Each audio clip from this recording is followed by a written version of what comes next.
Good evening, everybody. Welcome back to our latest edition of Just the News, No Noise. There seem to be so many think tanks these days, especially in Washington, D.C. And in my opinion, I feel as if these organizations get paid by big government bureaucracies to have their executives just sit and think and think and think, or maybe not think at all, producing very little despite their budget doubling or tripling at times. But our next guest tonight seems different than all of the rest of them. He is a leading conservative voice for public policy solutions and serves as the founder and president of the Southwest Public Policy Institute.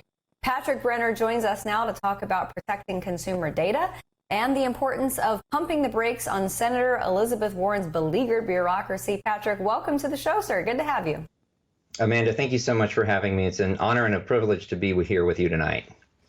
We are delighted to have you. The honor is all ours. And for our viewers who are not familiar with your organization, can you just kind of give them the movie trailer version, just an overview of some of the policies, public policies that you guys focus on? Of course. Well, thank you so much for asking that question. The Southwest Public Policy Institute was founded last summer in the aftermath of the COVID pandemic here in New Mexico, and we sought to create a think tank that was better than the Consumer Finance Protection Bureau at advocating for American consumers. And I think based on all of our work so far, our groundbreaking work in the consumer lending and consumer finance space, that we are doing just that. That's such an important issue, too. I think a lot of Americans are becoming to greater grips of how much of their data is out there and who may be getting it, not protecting it appropriately. And the government hasn't done a really good job.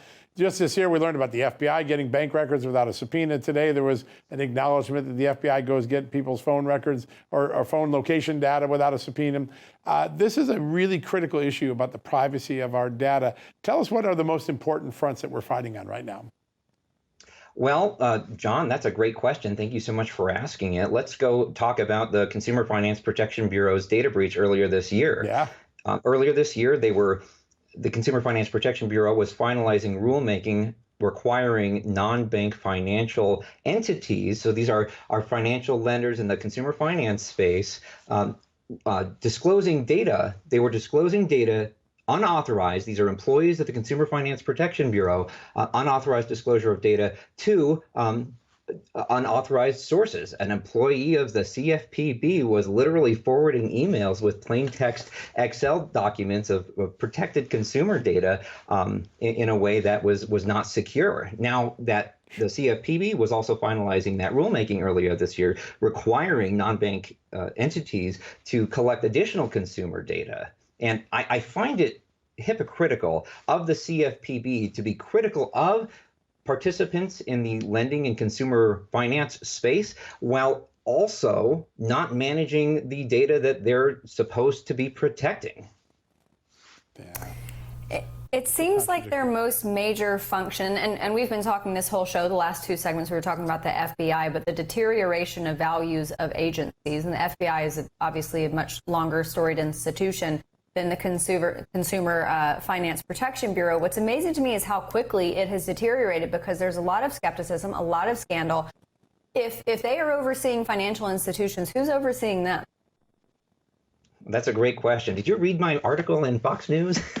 Yes, we asked that same question of the American public. If the Consumer Finance Protection Bureau is supposed to be overseeing these monopolistic these huge big banks that are too big to fail, if the Consumer Finance Protection Bureau is supposed to be overseeing them, then when the Consumer Finance Protection Bureau makes a mistake, in this case, pretty major mistake of disclosing consumer data without authorization, who's watching the CFPB?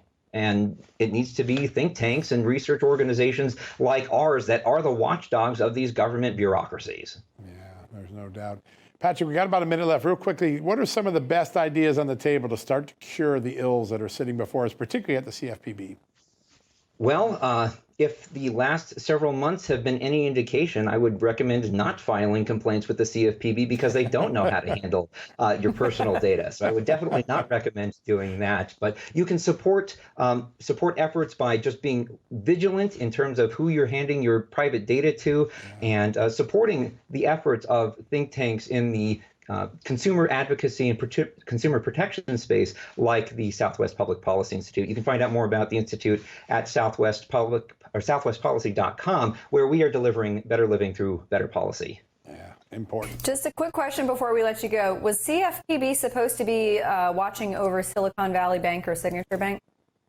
Yes.